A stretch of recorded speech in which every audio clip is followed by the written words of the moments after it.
Bonjour mes élèves, bienvenue sur ma chaîne YouTube Idriss Math 2020.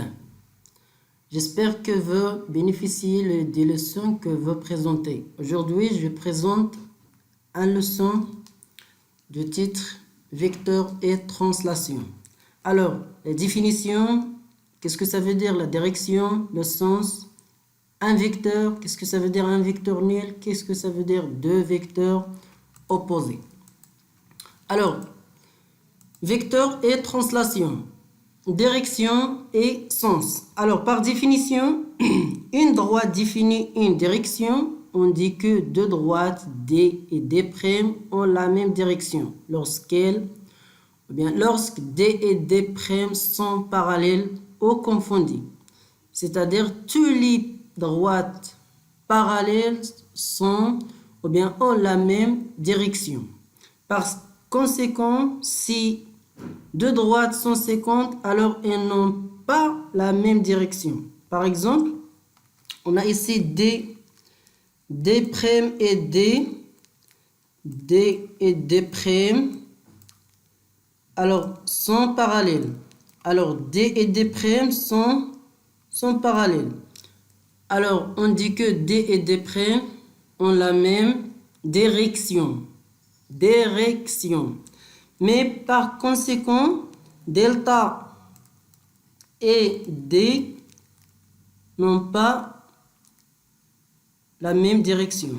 Ça veut dire delta et D, deux droites sont séquentes, alors n'ont pas la même direction. Alors ça c'est la direction. Ça veut dire la direction, alors par exemple la direction d'un vecteur. Alors on peut définir la direction d'un vecteur, ça veut dire le support de le vecteur, ou bien toutes les droites parallèles au support d'un vecteur. Alors définition numéro 2, soit D une droite donnée. Par exemple, c'est une droite D, par exemple. Alors on peut définir deux sens possibles sur cette droite. Alors, par exemple, ça c'est une droite D. Alors, on peut définir deux sens. Alors, la première sens, ça c'est la première sens. La première. Alors, ça veut dire le sens de A vers B.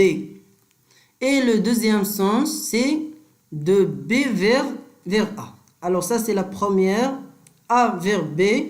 Et le deuxième, c'est B vers A. Alors ça c'est la différence entre direction et sens.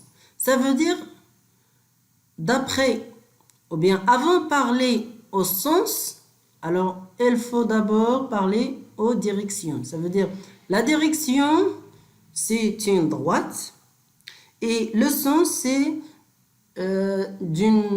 d'un point vers un autre point, ou bien le point de départ vers le point d'arrivée, par exemple. Alors ça c'est le sens. Alors en mathématiques, le sens c'est pas la direction. Alors mes élèves, il faut distinguer entre les deux mots, direction et sens. Alors remarque, faites attention pour le mot direction, parce que dans la langage courant se confond avec le mot sens. Mais en mathématiques, on choisit d'abord une direction. Ça veut dire, la direction, c'est la première chose, c'est la direction. La direction, c'est une droite.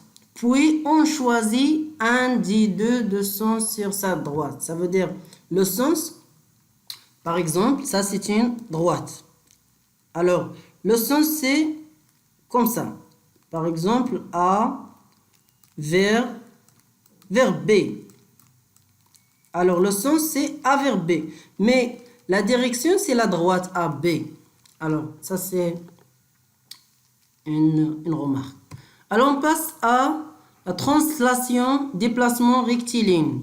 Définition, lorsqu'on fait glisser une figure 1 d'un point A à un point A' sur une ligne, ça veut dire sur une droite.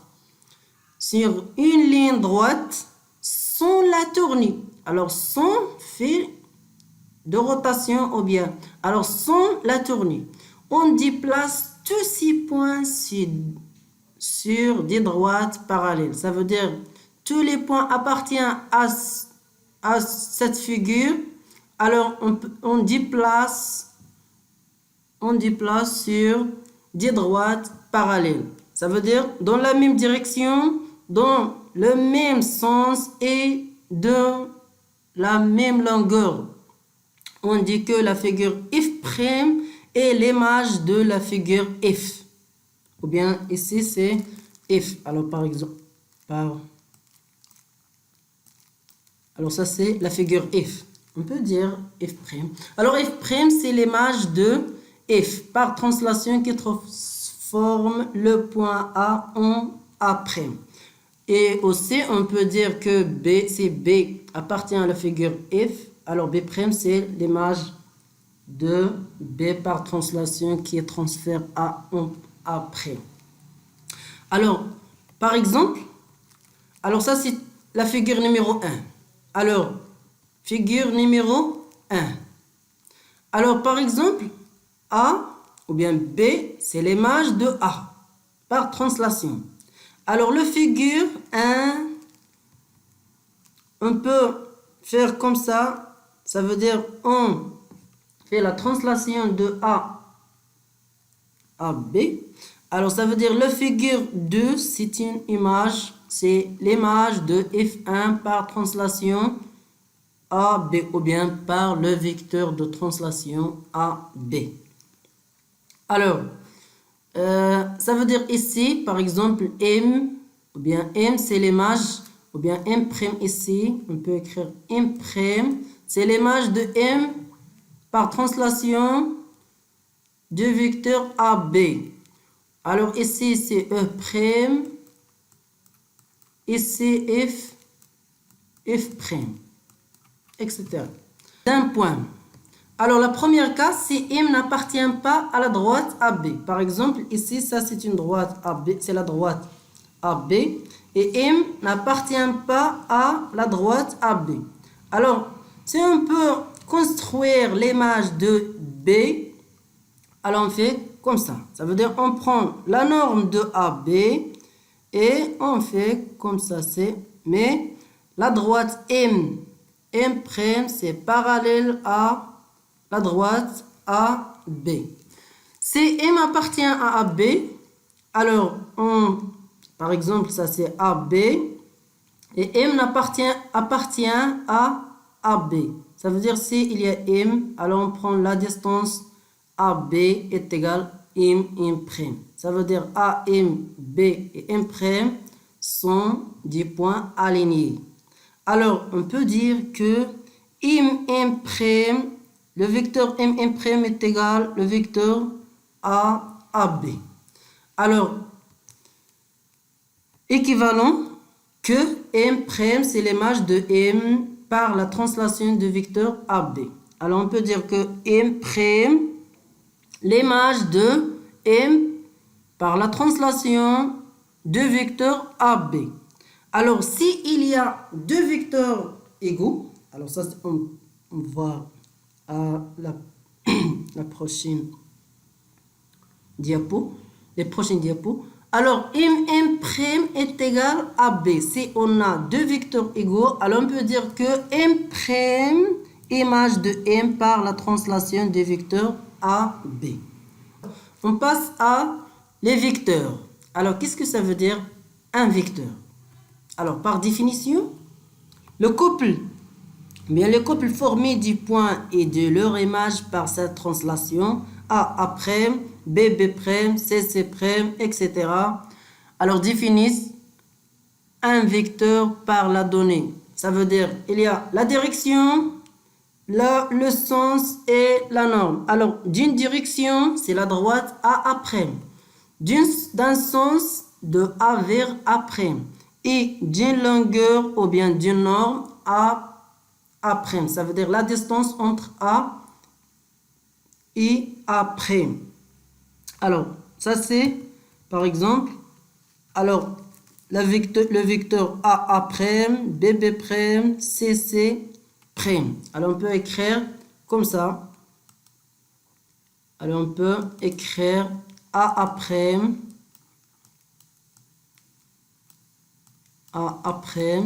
et un flèche comme ça. Alors, BB', CC'. Alors, A appelé l'origine et A', c'est l'extrémité, son extrémité. Alors, on note U, ce vecteur associé à la translation, et on peut écrire U est égal à A', par exemple comme ça. U est égal à A'. Alors ça c'est le vecteur, la définition de le vecteur. Alors, on résume. Un vecteur défini par quoi? Par origine, ça c'est l'origine. Le premier point. Le deuxième, c'est l'extrémité. Alors, puis une direction, un sens et une norme. Alors, trois propriétés. Alors, la direction, le sens et la longueur ou bien la norme. Alors, après, on peut faire la définition d'un vecteur nul. Alors, vecteur nul, un vecteur ABI nul si seulement si A confondu à B. Alors, AA est égal le vecteur nul, comme ça. Alors, c'est pas 0, mais on écrit 0, mais n'oubliez pas le flèche, parce que le vecteur nul, c'est pas 0. Alors, A après BB, AA, le vecteur AA est égal au vecteur nul, BB, le vecteur nul, etc. Ça veut dire il y a ici comme ça, A, le point A, et ici le point B. Ça veut dire B et A sont confondus. Alors remarque, le vecteur nul et seul vecteur n'a pas de direction, ni de sens, et ni de norme. Ça veut dire le vecteur nul, pas de sens, pas de norme, mais la norme est égale 0. Mais pas de direction. Pas de direction, pas de sens. Et la norme est égale 0. Alors, on passe. Alors, AB est égal 0. Le vecteur AB est égal le vecteur nul. Si seulement c'est que A confondu à B. Alors, vecteur opposé. On dit deux vecteurs opposés par définition lorsqu'ils ont la même direction, la même norme et des sens opposés. La même direction, la même norme et de sens opposés. Ça veut dire, par exemple, on prend une vecteur comme ça. Ça, c'est le vecteur AB. Alors, ça, c'est le vecteur AB. Alors, A, B. Le vecteur AB, la direction, c'est la droite AB. La norme, c'est la distance entre A et B. Et le sens, c'est de A vers B. Mais si on prend le vecteur BA, alors ça c'est BA. Alors BA, la direction c'est la droite AB. La norme c'est la distance entre A et B. Et le sens c'est de B vers A. Alors il y a les deux vecteurs AB et BA de même direction, de même norme, mais de sens contraire, de sens opposé. Alors on peut écrire comme ça. Les vecteurs AB et BA sont des vecteurs opposés. On écrit alors AB est égal moins BA. Ça veut dire l'opposé de AB. Alors, ici, on peut soustraire une règle ici. Alors, si on transfère l'origine à l'extrémité, par exemple, A c'est l'origine et B c'est l'extrémité. Alors, si on fait le changement, ou bien la permutation, B, on remplace par A et A par B, alors on ajoute un signe moins, ici. Toujours. Par exemple, EF, le vecteur EF est égal moins FE. Le vecteur AC est égal moins CA, etc. Ça veut dire l'opposé. Toujours, toujours. Alors, merci pour votre attention. À la prochaine vidéo, Inch'Allah, on va voir la somme de deux vecteurs, la relation de Charles et le produit d'un vecteur par un réel et l'égalité de deux vecteurs. Au revoir.